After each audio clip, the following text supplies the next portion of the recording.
Hello दोस्तों, एक और इन्फॉर्मेटिव वीडियो में आप सभी का स्वागत है। और आज की इस वीडियो में आपके साथ जानकारी शेयर करने वाला हूं ऑगमेंटिन ड्यू सिरप के बारे में, जो कि पीडियाट्रिक सिरप है, बच्चों को दी जाने वाली दवाई है। जीएसके कंपनी का ब्रांड है और काफ़ी चर्चित ये दवाई है। एंटीबायोटिक मेडिसिन है, या मैं कहूँ डॉक्टर के द्वारा बहुत ज़्यादा प्रेस्क्राइब करने वाली ये मेडिसिन है।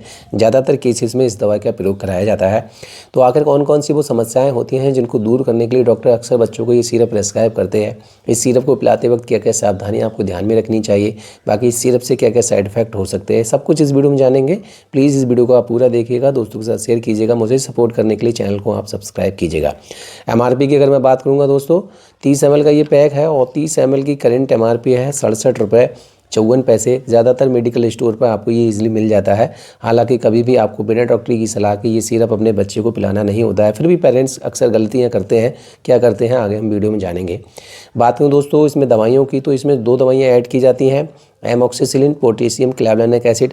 एमॉक्सिसिलिन जो इसमें ऐड किया गया है वो 200 मिलीग्राम ऐड किया गया है, और क्लैवलानिक एसिड जो ऐड किया गया है वो 28.5 मिलीग्राम ऐड किया गया है, जो ईच 5 ml में ऐड किया जाता है। बात में दोस्तों इसके फ़ायदे की, कि अगर इस सिरप को प्रेस्क्राइब किया जाता है तो क्या क्या फ़ायदे होते हैं।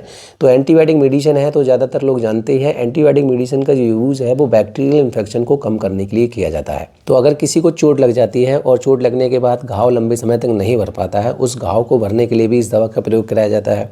अगर किसी को यूटीआई इन्फेक्शन होता है, यूरिनरी ट्रैक्ट इन्फेक्शन की प्रॉब्लम होती है, उस इन्फेक्शन को दूर करने के लिए इसका उपयोग कराया जाता है। अगर किसी को आरटीआई इन्फेक्शन होता है, रेस्पिरेटरी ट्रैक्ट इन्फेक्शन की समस्या होती है, जिसकी वजह से ब्रीदिंग में प्रॉब्लम होती है, गले में कफ बनने लगता है, सांस लेने में समस्या होती है, सर्दी जुकाम की समस्या ज़्यादा रहती है, उस केसेस में भी इसका प्रयोग कराया जाता है। अगर किसी के कान में चोट लग जाती है, कान के पर्दे में छेद होता है, कान के पर्दे के छेद को बंद करने के लिए या चोट को सही करने के लिए, जख्म भरने के लिए भी इसका प्रयोग कराया जाता है। जो डायबिटिक पेशेंट होते हैं, अगर कोई बच्चा डायबिटिक पेशेंट है, उसका घाव ज़्यादा दिनों तक नहीं भर पा रहा है, उस समस्या को दूर करने के लिए भी इसका प्रयोग कराया जाता है। इसके अलावा अगर किसी बच्चे को वायरल फीवर की समस्या है, ज़्यादा दिन तक बुखार की समस्या रह रही है, वो ठीक नहीं हो रहा है, तो उस केसेस में भी इसका प्रयोग कराया जाता है। बाकी सर्दी जुकाम की अगर किसी बच्चे को समस्या होती है, उस समस्या को दूर करने के लिए प्रयोग कराया जाता है। बाकी और भी बहुत ऐसी समस्याएं हैं जिनको दूर करने के लिए इस दवा का प्रयोग कराया जाता है, और बच्चों के केसेस में ये काफ़ी इफेक्टिव काम करती है। अच्छे रिजल्ट इसके देखने के लिए मिलते हैं। पेरेंट्स क्या गलती करते हैं उसके बारे में आपको जानकारी दूं। होता क्या है कि अगर बच्चे को बुखार आया है, चोट लगी है, कोई और दिक्कत होती है, और इस केसेस में जब हम बच्चे को डॉक्टर के पास लेकर जाते हैं और डॉक्टर अगर इसको प्रेस्क्राइब करते हैं, उनने कोई भी डोज इनको प्रेस्क्राइब करके दी, मैंने माना कि 5 ml की डोज अगर आपको प्रेस्क्राइब की है और आपने बच्चे को 5 दिन पिलाया, पिलाने के बाद वो बच्चा ठीक हो गया, अगर भविष्य में उस बच्चे को वही समस्या दोबारा होती है, तो आप डॉक्टर के पास ना जाकर मेडिकल स्टोर से जाकर इस सिरप को खरीद कर ज़्यादातर पेरेंट्स अपने बच्चों को पिलाना शुरू कर देते हैं, जो कि आपको नहीं करना चाहिए।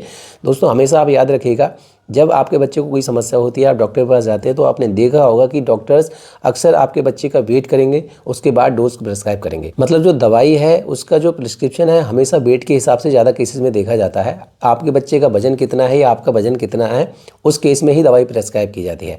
हो सकता है कि जब आप दोबारा से उस बच्चे को दवाई पिलाना शुरू करें, उस दौरान आपके बच्चे का वजन कम हो या फिर ज़्यादा हो, तो डोज जब तक उसके हिसाब से नहीं मिलेगी, उसको बेनिफिट्स देखने के लिए नहीं मिलेंगे। अगर आपके बच्चे का वजन कम है और आप ज़्यादा डोज में सिरप को पिला रहे हैं, तो भी बच्चे की सेहत पर बुरा प्रभाव करेगा।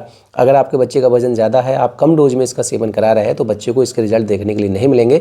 जो ज़्यादातर केसेस में ऐसा ही होता है। पेरेंट्स को लगता है ये दवाई ने काम करना बंद कर दिया है या फिर ये दवाई कारगर नहीं है, तो ऐसा नहीं है। अगर आप सही तरीके से इस दवाई का प्रयोग कराएंगे तो आपको इसके डेफिनेटली रिजल्ट अच्छे देखने के लिए मिलेंगे।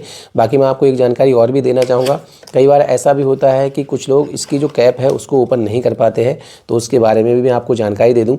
ये जो कैप है वो अब थोड़ा सा अलग तरह से बनकर आने लगी है। कई बार ऐसा देखने के लिए मिलता था कि छोटे बच्चों के हाथ में जब ये सिरप आ जाता था, वो इसको ओपन कर लेते थे और इसको गिरा देते थे या फिर इसको खोलकर पीना शुरू कर देते थे। तो ये जो कैप आया है, इसको कैसे ओपन करना है वो इस पर मेंशन किया गया है। आपको पहले इसको प्रेस करके रखना है। जब आप इसको दबा कर रखेंगे, उसके बाद जब आप इसको ऐसे घुमाएंगे, 2 बार घुमाने के बाद इसकी जो कैप है वो ओपन हो जाएगी। और अगर आपने इसको ऐसे ही छोड़ दिया तो ये कैप ओपन नहीं होगी, इस बात का भी आप ध्यान रखेंगे। बाकी दवाई इफेक्टिव है, काफ़ी अच्छे रिजल्ट इसके देखने के लिए मिलते हैं। अपनी सलाह के हिसाब से आपको अपने बच्चों को इसका सेवन नहीं कराना है जब तक डॉक्टर इसको प्रेस्क्राइब नहीं करते हैं। बाकी वीडियो पसंद आया हो तो वीडियो को लाइक करना, शेयर करना। धन्यवाद दोस्तों।